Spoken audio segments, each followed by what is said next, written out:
สบายดีท่านผู้ชมสบายดีและก็ท่านผู้เบิ่งมื้อนี้มากินกุ้งแซ่น้ำปลามื้อนี้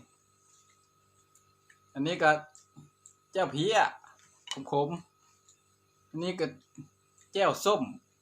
สูตรสะสอนมื้อนี้มาพร้อมสะสอนนะมีผักก็นี่ก็เอิ้นผักนอกเนาะผักนอกคือเดียวผักสะไลด์เด็ดมาใหม่ๆยอดมัน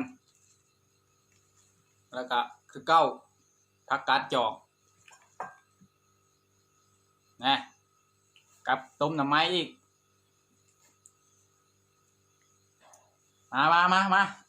ปลาใหญ่ห้างอยากกินข้าวแน่กุ้งเส้นน้ำปลาลองเบิ่งบรรยากาศตอนแรกคือเก้าเนาะพี่น้อง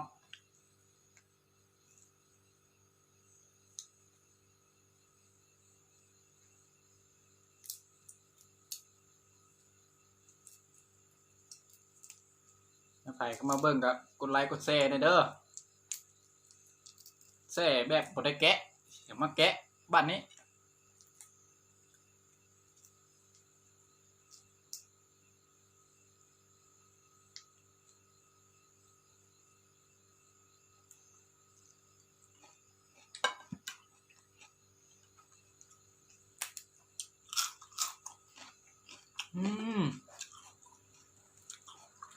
ล่ำเลยเข้ากันได้ดี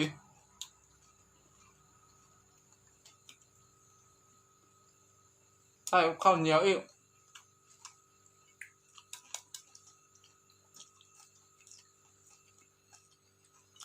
ประเภทปันไดมันเค็ดบายเข้าไปอีก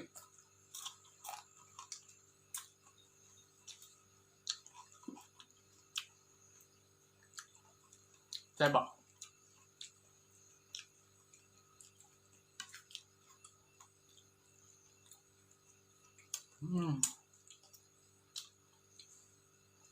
แบบขี้ขานแกะมันบอกแกะเลยบายเลยกุ้งโลนึงนะกุ้งอ่ะ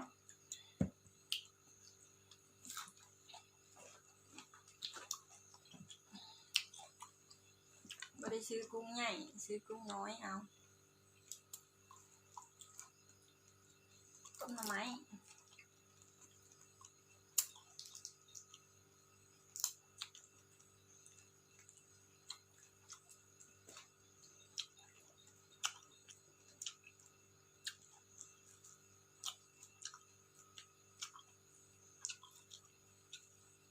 เพราะมันไม่หวานมาก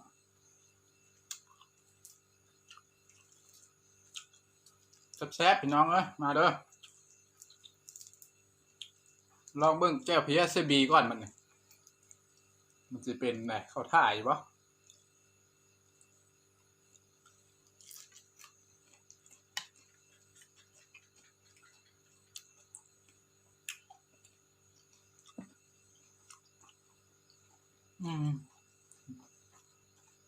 ไว้แก้วเพียกับกุ้งแช่น้ำปลา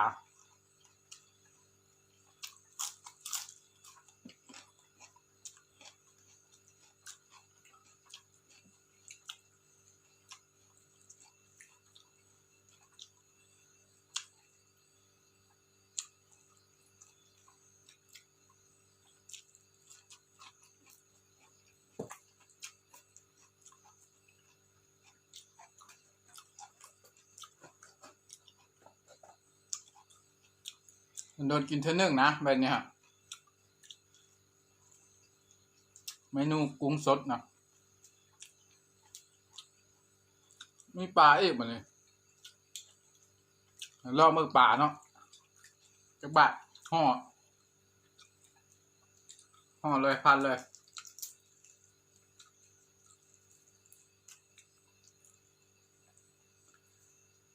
พันครับสไลด์รถไม่ได้ซื้อผักสลัดมา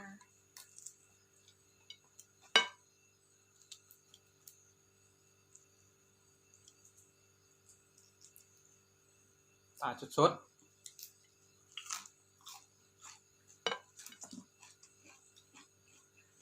กุ้งสดอืม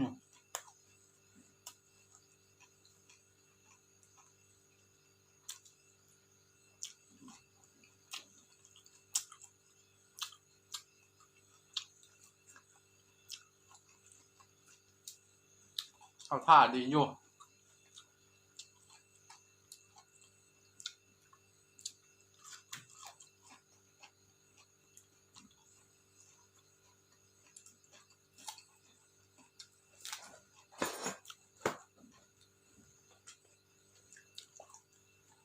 จะสอนว่าจะเข้ากองน้ำมันเลยค่ะ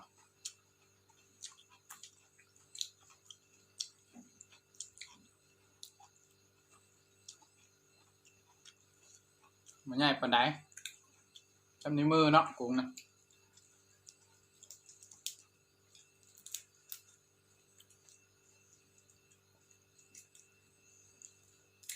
เอาตัวใหญ่โพดยันลูกค้ากินดิ ตัวใหญ่จะสอนว่ายันบุกากินดิบเซ่น้ำปลาบันแกะแล้วล่ะ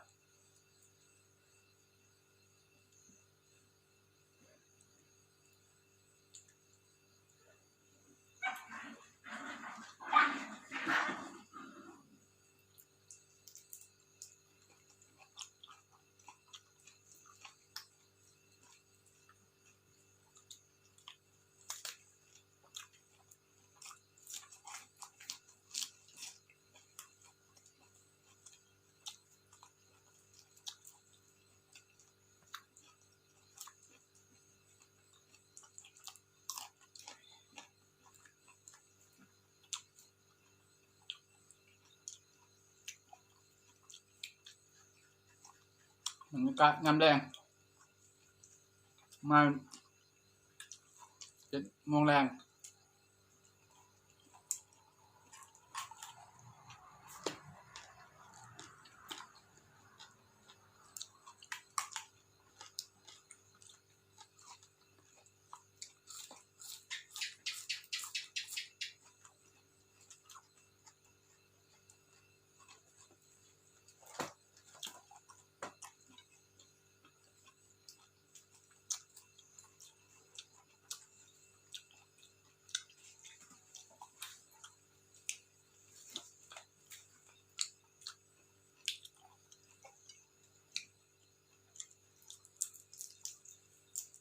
เดือนหน้านี่แกะไว้ก่อน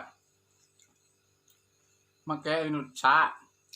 แกะเลยบายเลย ไม่รู้เลยครับ แก้วมักเพชรสดๆเนาะ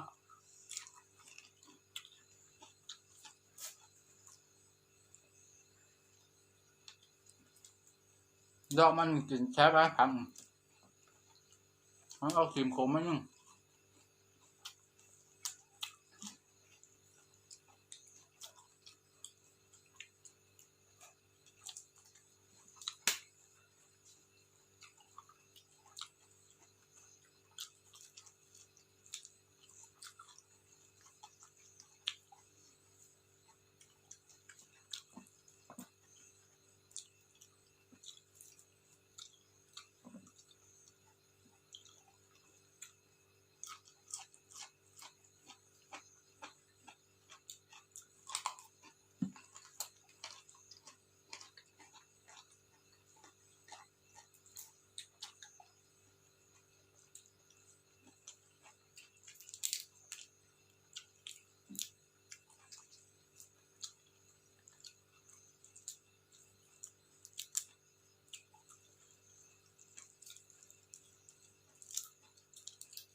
อย่าลืมกดติดตามเด้อพี่น้องเด้อเป็นกำลังใจให้แน่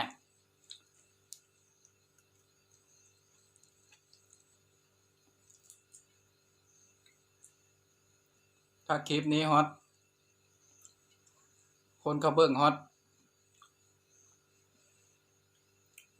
1,000 คนละฮอต1,000 เทื่อละสิจัดกุ้งสุดใหญ่เลยเส้น้ำปลา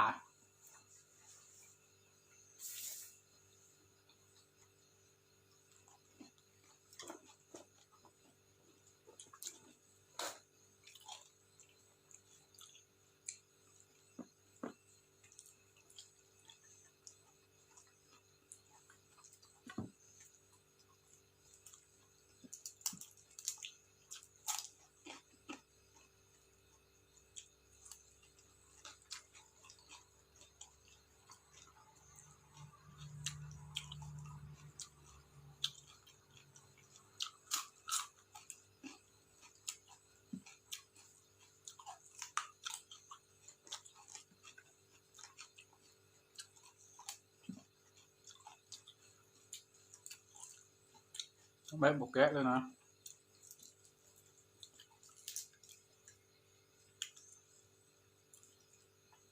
น้องคอย